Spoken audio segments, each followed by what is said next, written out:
listen, when I talk into this microphone, I say everything that I mean, and I mean everything that I say, and I hope you hear it.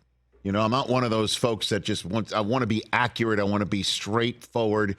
And obviously I'd like to be heard. There are some people in our business that put wanting to be heard first. I'm not one of those folks. I like being heard, but it's not the most important thing. What's most important? Most important thing is being right, and most important thing is being honest. Those are two things, okay? Wouldn't you put honest over right? I'm sorry. My bad. I want to be honest, and then I want to be right, but I really want to be right. And I do. I do sit here in this mosh pit of 3 hours. Okay, Rich, there's no scoreboard. Nobody cares. This world filled with talk and takes and rats. Okay, that are out there. Okay, come on. Or you just got shown up by the host. There's lots of talk out there. Now, here you go. I told everybody in 2 different locations. This one and Overreaction Monday podcast. So on demand, live, and then live and on demand. Honestly, there were so many ways for me to be heard on this subject matter. I told everybody in early December, do not let the Buffalo Bills in the tournament. Don't do it. Do everything that you can to keep them out. And even at the expense of people putting themselves in. They didn't keep the Bills out. I'm looking at you, Jacksonville Jaguars. All they had to do was win in Tennessee. They would have kept the Bills out or have to play for themselves to get in. Told everybody, don't let them in. You know what I told everyone that? I told everyone that after they beat the Jets, after they fired Ken Dorsey and they hired Joe Brady, and that was after the Buffalo Bills came so close to beating the Philadelphia Eagles in overtime. That team was 6-6, and then it became 7-6. Right there is when I told everybody. They went 6-5 to beat the Jets. They had lost to the Eagles to go 6-6, and they beat the Chiefs 7-6. And I said, don't let them in. Well, guess what? They're in. They're in, and they're in as the 2 seed. They're in as the second best seeded team in the AFC. And last night's win in Miami to sweep the Dolphins, to put them in as the AFC East champs and above the Chiefs because they beat the Chiefs, is an exact microcosm of their season. Because it wasn't pretty, and it was Josh Allen being too much to handle and doing too much for his team to handle. And it was an okay start. And then it was a complete and total disappointment. And then it turned around and finished amazing. That's their season. Yep. That's their season. Losing to the Jets on opening night, even though Aaron Rodgers' Achilles blows up. Then having a really good 3-week stretch where they blew everyone out. Then going to London, where I watched them lose. They lose Matt Milano for the year after they lose Trey White for the year. And then they start losing a ton of games, including a game that almost cost them because they would have been out had the Steelers won and Jacksonville won, and they lost. And the fact that the Texans and Colts didn't end in a tie because they lost to the Broncos because they had too many men on the field instead of walking off with it when they lost to the Bengals, when the Bengals were up and down. And then they went 5 in a row to finish up. 6 out of 7. Could have won 7 in a row if they beat the Eagles, who have been absolutely terrible since beating the Bills. And now they're the 2 seed. They get not one, but if they win against the Steelers, by the way, you hear that? Yeah, that's my Twitter feed.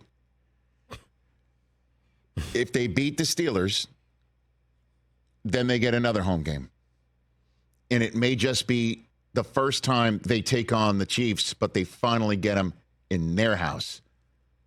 They get them with the train whistles and they get him with the mafia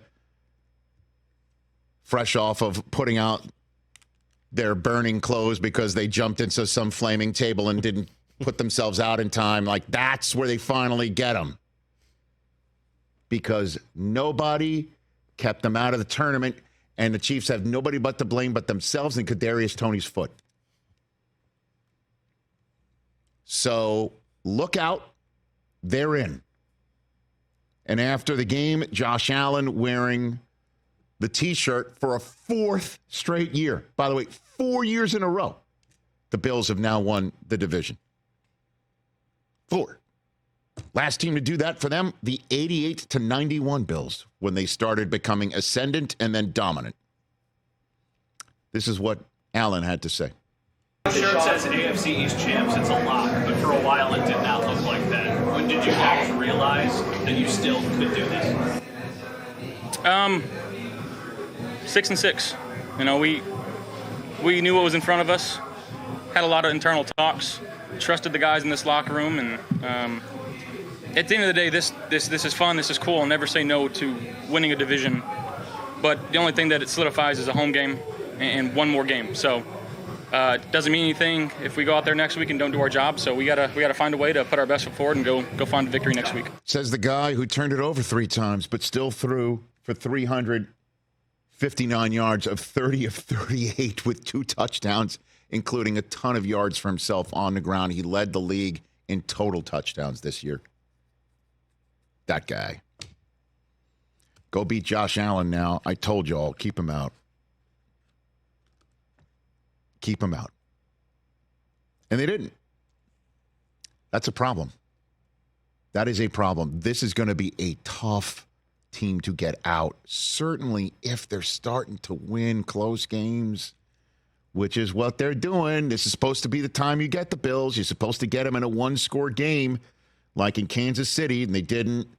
You're supposed to get them in a 1-score game like Coach Giff or Jiff. Was it Coach Giff? I think it's okay, Giff, and didn't. You're supposed to get them in a 1-score game like Bill Belichick did previously in the season, but couldn't in Week 17. And you're supposed to get them in a 1-score game like Miami was supposed to, and Tua was throwing picks at the end of the game. Into a defense that's, I don't know how they're doing it. Scotch tape, mirrors, smoke. The number of, you could fill out half a Pro Bowl defense with the number of guys that Buffalo lost this year and is missing now. And Von Miller, I mean, he's not Von anymore. To the point where they're like, yeah, we'll get to you when you're starting to show that old school burst. Honestly, how the hell are they doing it? They're 2. Good luck to the rest of the AFC. That's my headline.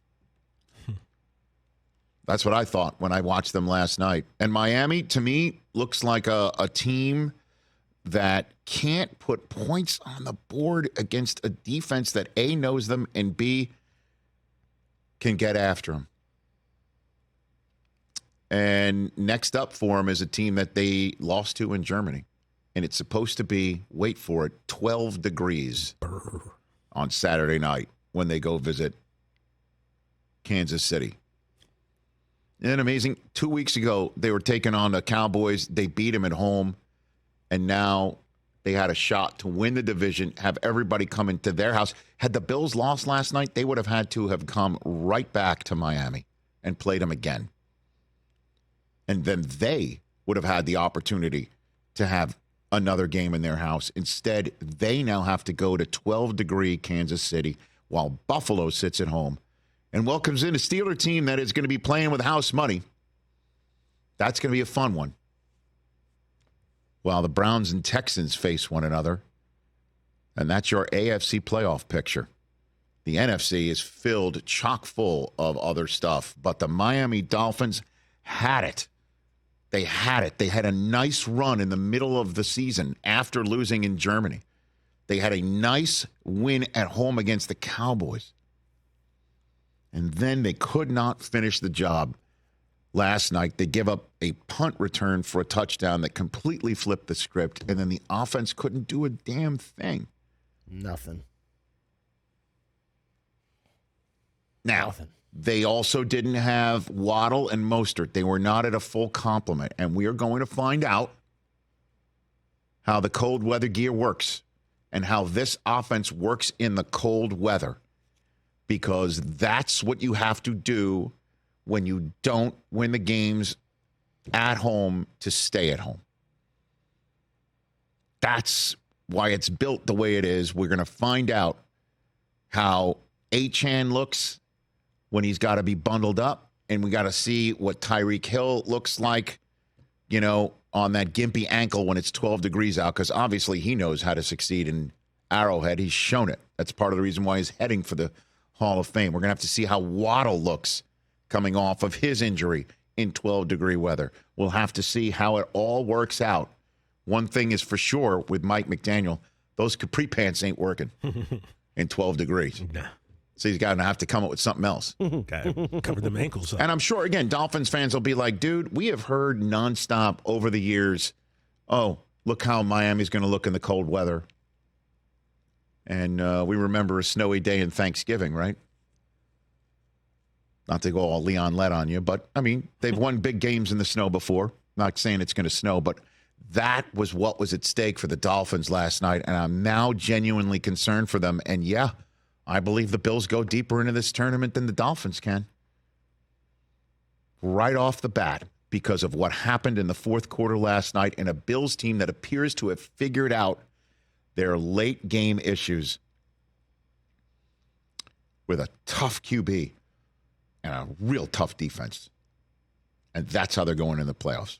Catch the Rich Eisen Show every single day on the Roku channel, 12 to 3 Eastern, for free.